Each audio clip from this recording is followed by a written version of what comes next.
Jesus didn't speak English. He spoke Hebrew. The apostles didn't preach in English. They preached from the Torah and the prophets in Hebrew. The Psalms weren't sung in English. They were sung in Hebrew. God didn't reveal himself through the King James Version.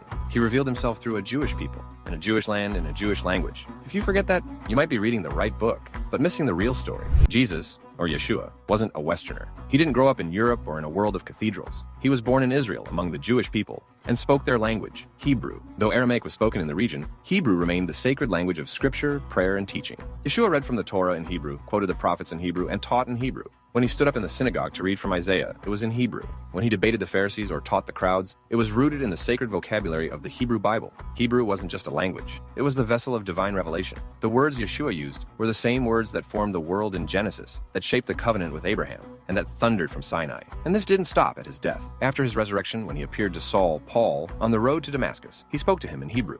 And when we had all fallen to the ground, I heard a voice saying to me in the Hebrew language, "Saul, Saul, why are you persecuting me?" Even at his crucifixion, the sign above his head read, "Jesus of Nazareth, King of the Jews," written in 3 languages, Latin, Greek, and Hebrew. In some modern Bible translations, the word Aramaic appears instead of Hebrew, but in the original Greek of John 19:20, the word used is Evraisti, which specifically refers to Hebrew. This linguistic detail confirms that Hebrew was still recognized as a central and authoritative language in Judea during the time of Yeshua. Many believers read the Bible as if it were written in King James English, forgetting that every word originated in Hebrew, and some Aramaic and Greek. The Tanakh, Old Testament, was written in Hebrew, the language of covenant and prophecy. Every name, every promise, every command was shaped in Hebrew. When God spoke to the prophets, it wasn't in English. It was in the ancient tongue of Israel, a language rich with layers, rhythm, and spiritual depth. Even the New Testament, though written in Greek, is soaked in Hebrew worldview and idioms. The authors thought in Hebrew, quoted the Hebrew scriptures, and spoke to an audience steeped in Jewish tradition. Expressions like binding and loosing, the kingdom of heaven, or even son of man only make full sense within a Jewish, Hebrew-speaking context. Biblical language carries covenantal weight. To read it as mere literature, in a language disconnected from its original heart, is to risk missing its voice entirely. When we read the Bible without its original language in mind, we risk reducing divine revelation to something foreign to its roots. The words of the Lord are pure words, like silver refined in a furnace. When Peter preached at Pentecost, or when Paul entered the synagogues, they weren't quoting the New Testament. It hadn't been written yet. They preached the gospel using the Torah, the prophets, and the writings. Their scriptures were in Hebrew.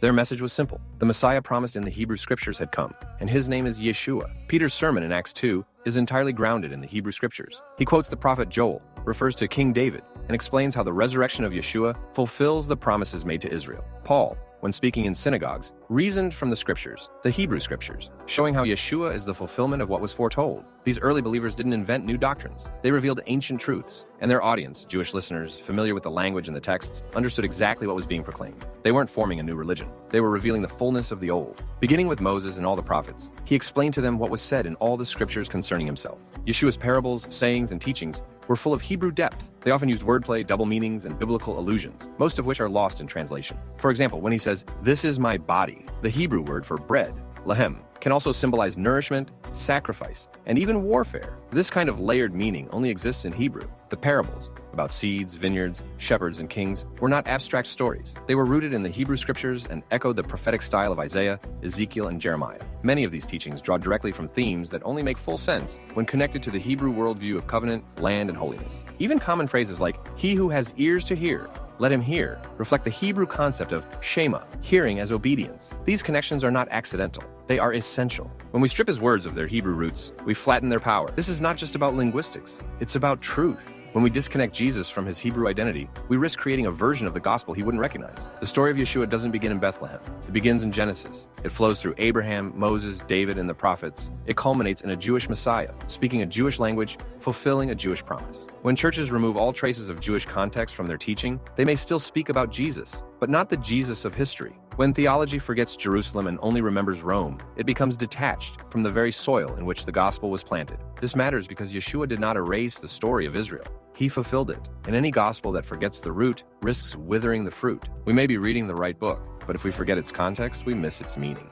Salvation is from the Jews. God didn't reveal himself through a Western empire. He chose a people, a land, and a language, and through them, he revealed his heart. Yeshua didn't leave his Jewish identity behind.